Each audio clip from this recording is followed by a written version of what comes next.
Hi guys, this is GSMDome and I'm here with the review of the Motorola Moto G85, which is a handset that inaugurates a CPU we haven't seen before. Well, we actually have. It's the Qualcomm Snapdragon, well, not the 695 as it says here, it's actually the Snapdragon 6S Gen 3, which is basically the 695 with some upgrades. Aside from that, we have a pretty solid setup here with a main camera, 50 megapixel in resolution, optical image stabilization, a beautiful backside covered with leather imitation, a skinny design, a big battery with fast charge, and even some productivity on account of the usual Smart Connect features. Okay, so aside from that, there are also a lot of camera features which you may know for more expensive edge models. So here we are. This is the Moto G85 and it's time for the review.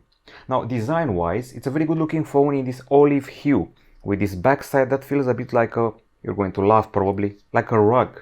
That's the texture, pretty much like a rug.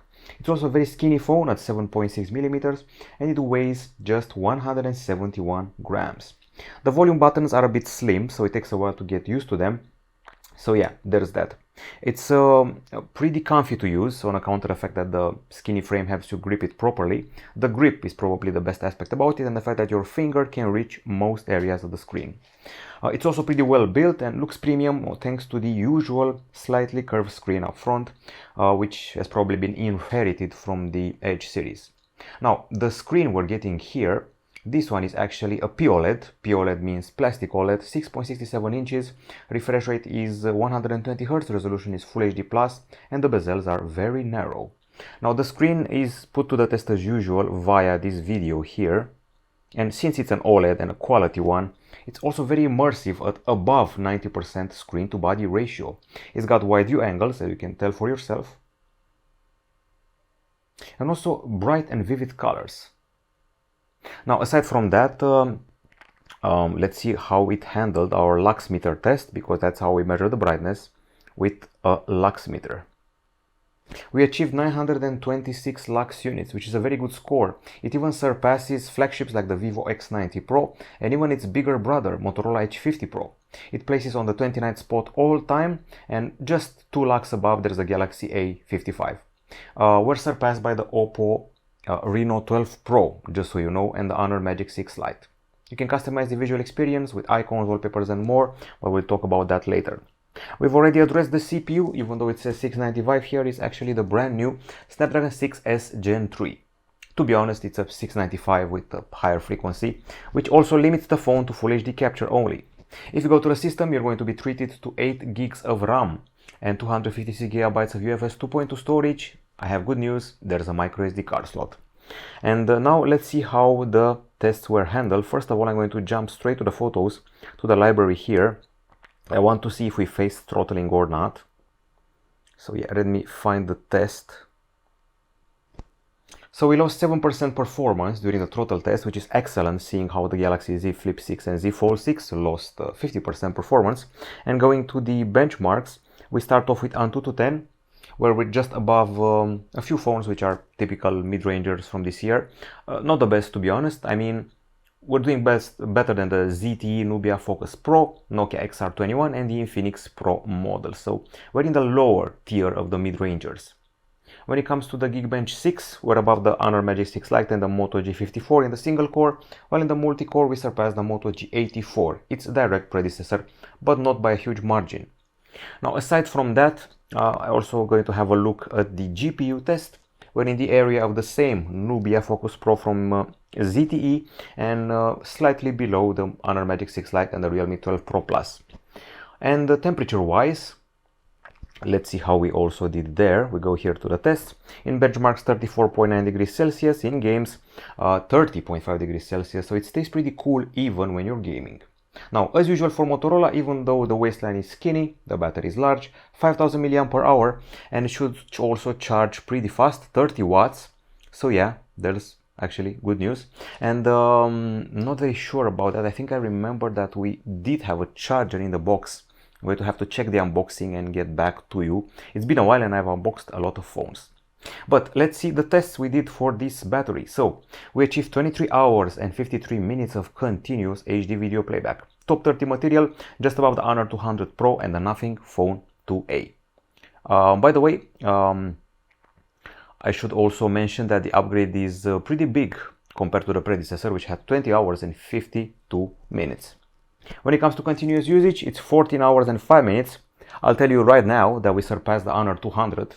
So yeah, that's pretty important. And also, for example, a flagship like Honor Magic 5 Pro sits at 15 hours and 41 minutes, so we're close to flagships. We're also surpassing former flagships. And let's see other models which accompany us. So yeah, we're above the Xiaomi 12T Pro, Huawei Nova 12 SE, which is a new phone, Xiaomi 14, which is a flagship, Galaxy S23 Ultra, so we're in pretty solid company. Also above the Galaxy A35. Below the likes of Oppo A72, Realme 10 Pro, and also below the, let's see, a newer model, Realme 11 Pro Plus, maybe, or maybe even the Nothing Phone 2. That's a good comparison. We're below the Nothing Phone 2. The charging is, I would say, decent, however slow by today's standards. 1 hour and 27 minutes, which is pretty much on par with the Galaxy A54, A35, Nubia Focus Pro, and the Moto G52. That's how much we're required here. After 30 minutes of charging, it should be at 46% as shown here. Okay, and aside from that, we have the usual battery saving features and battery protection features, and now I think it's time to move on to the acoustics. Now, just like many other phones out there, the device provides stereo speakers. It's a hybrid speaker setup with this bottom one and the earpiece at the top side.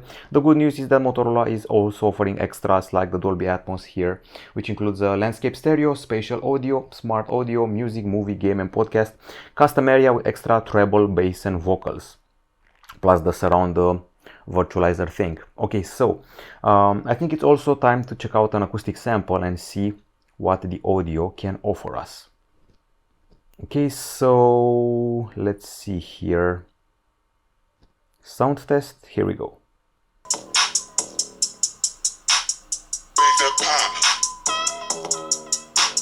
Okay, so I would say we're doing pretty fine clarity-wise. Bass-wise and treble-wise, the volume is not as high as I expected.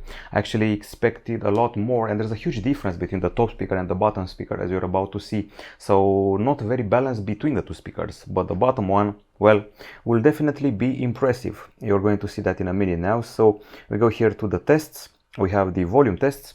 At the top speaker we have 81.4 decibels, at the bottom one 90.6, 9 decibels difference in the acoustic sample test.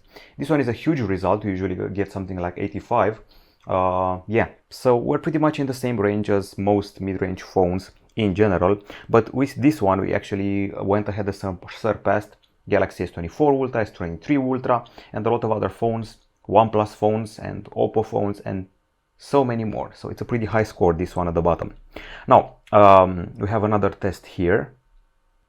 This is the test in gaming, which is a bit underwhelming. We achieved 88.7 decibels. We expected maybe higher here. Usually we want to go towards 100 decibels.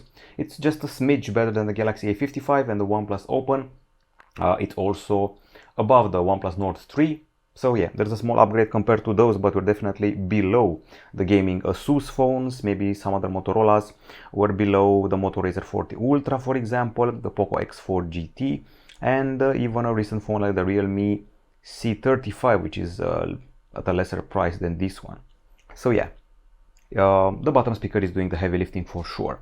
Now I think it's time to discuss the camera, because there's been some limitations here. On account of the CPU, you're only filming in Full HD. The Moto G series was never about the camera, so let's see what we have. So at the back side, 50 megapixel main camera with optical image stabilization, f1.8 aperture, and an 8 megapixel ultra wide camera with autofocus for your macro needs. So yeah, that's nice to see here. Now let's see. At the front we have a 32 megapixel selfie camera, as usual for Motorola, which shoots 8 megapixel shots, combining 4 pixels in one, and the options are typical for a Moto, starting off with panorama, photo booth, spot color, photo and video, dual capture, time-lapse, scan documents, ultra resolution, tilt shift, dual capture. The Pro mode lets you do tweaks for exposure, ISO, shutter, white balance, and focus. There's also a portrait mode and a night vision mode, as well as a photo mode where you should be able to choose your color profile from natural or auto enhance. Then there's the video, where I can confirm the limitation, just switch the aspect. There's no special option for resolution, just Full HD, and that's about it. Efficient videos, AI audio for amplify zoom, and that's it. Plus stabilization can be set to on or off. And slow motion, of course. And now it's time to talk about the samples we took with the phone. Okay, so let's see some of the pictures we've taken with this handset. The Photos app should be reliable enough for that task, so the camera is here. First things first, we're going to check out the selfies taken with the handset. We have a few of them here. I would say that the colors pretty much pop out. I have plenty of detail, but there's also a lot of oversaturation, overexposure in the background. I wanted to see more clarity on the face, and perhaps you need better lighting for that. Not as many details I would have expected to see here, coming from a few Motorola phones which were actually pretty good in that regard. This one feels like a bit of a compromise. I mean, the textures are okay, you can see some pores and threads of hair, but I feel that the focus is, well, a bit off. At least the bokeh is correctly applied when you actually need it, as you can see here. All around the head, including the rebel threads of hair at the top side. So I think that bokeh is actually working better than the regular shots. Okay, so speaking of regular shots, let's see some taken during the day. I would say that the colors are pretty okay for a very hot summer, even though the ultra-wide ones feel a bit more, I would say, darker and not as detailed. I don't see any overexposure and oversaturation, which is a big deal in the summer. But here I actually see some extra saturation behind the bike, so yeah, that may happen. But the thing is that it's not as bad as we would expect for the price you're paying. That's something to remember. And here is the supreme color test, the fence that includes all possible colors.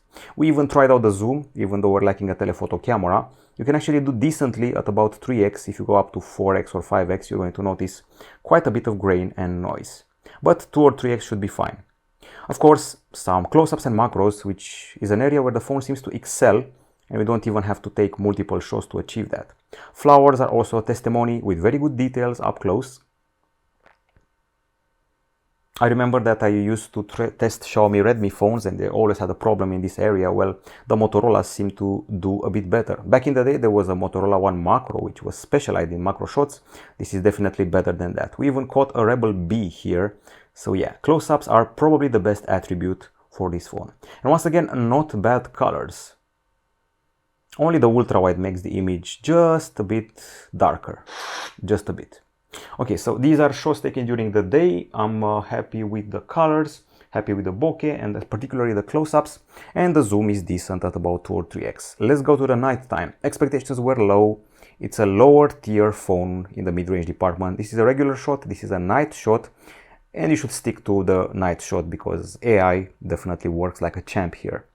I was actually surprised to see what we're getting here when you do activate that special mode, which I advise you do. For a price tag of around $300, you're getting your full money's worth. Even the streetlights are decent in size. I don't see many reflections, and even the selfies were quite decent every once in a while. So yeah, some phones would only offer you a white image here, a white billboard of sorts, but not this one. Actually handles things pretty well, considering the price and considering its camera setup. It not only lights up darker areas, but it also tones down the very bright streetlight halos. I'm actually pretty impressed. Okay, so among the videos we have here, let's check out some of them. First, let's turn down the volume a little bit. Okay, so colors. Okay, so as we're moving around, you can see there's a bit of trepidation, so the stabilization doesn't excel. The colors are a bit muted. They're not as vivid as those in the photo area. We're stuck with Full HD 30 frames per second capture. There's no actual 4K or 60 frames per second. The reds are quite fine, but the colors are once again a bit muted. We also have a selfie video here. Doesn't look like vlogging material. You can see that the exposure flickers. The focus isn't much, but at least the skin texture is there. Depending on the lighting, you may post this on TikTok, but I would rather say not. We have a stabilization test here. Once again, the image is a bit flickery and shaky. Even if you have the stabilization on, you'll notice some effects as the image is definitely trembling and doesn't handle it like a champ. I'm actually shocked by how not overexposed this vegetation is on a torrid day.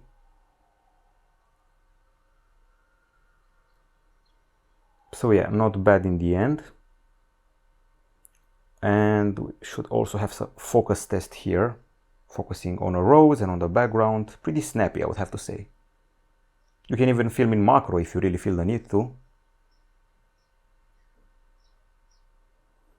Okay, and then we can move to the night where videos look like this.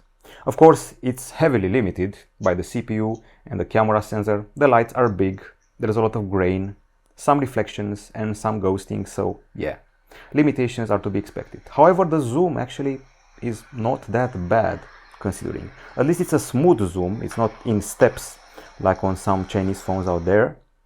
And here we have another video. Obviously, you're really testing the phone if you're walking around and filming and zooming at the same time at night. That's a challenge. So, and the street billboards are definitely enhanced too much. That's it as far as the camera goes. For me, the best parts of it are the colors, the close-ups, the bokeh shots, and maybe even the decent colors of the panning videos. Too bad we don't have 4K, even at this price. Now, as far as connectivity is concerned, this phone has everything. It comes with 5G connectivity.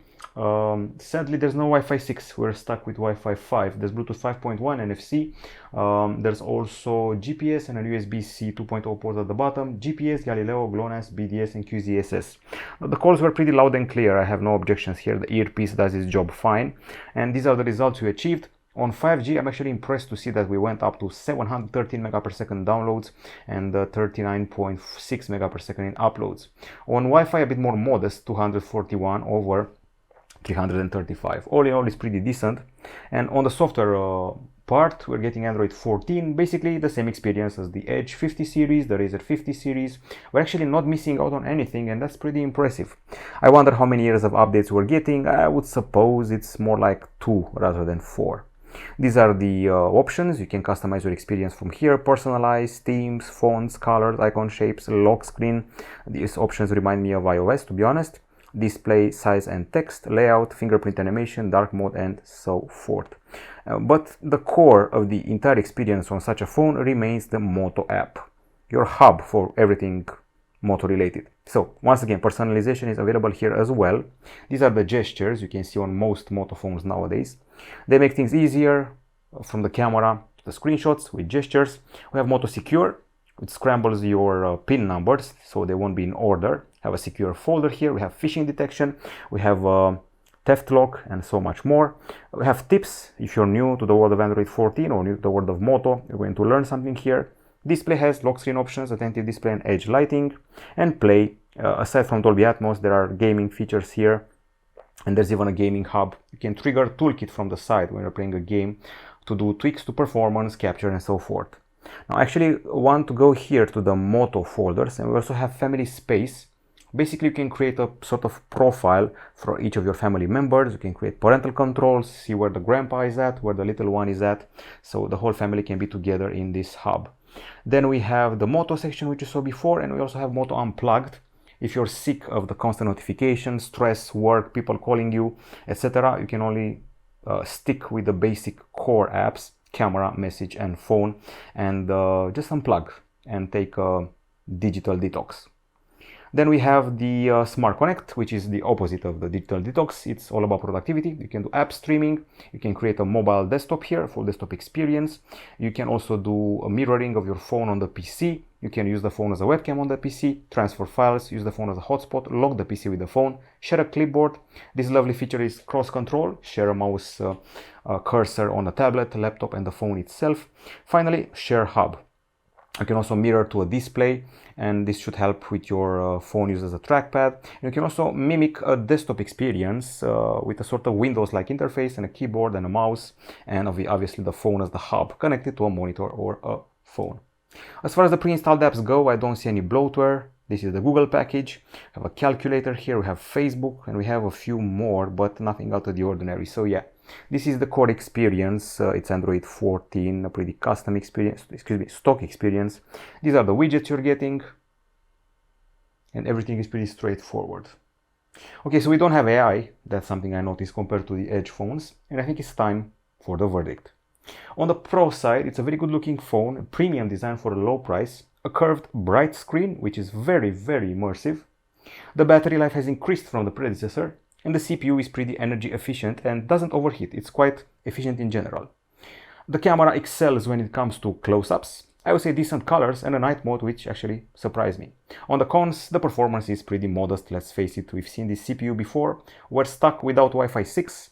were also stuck without 4K capture. There's no charger in the box and the overall filming was rather weak. So Moto G85, I think you should wait for it to become cheaper because it definitely will.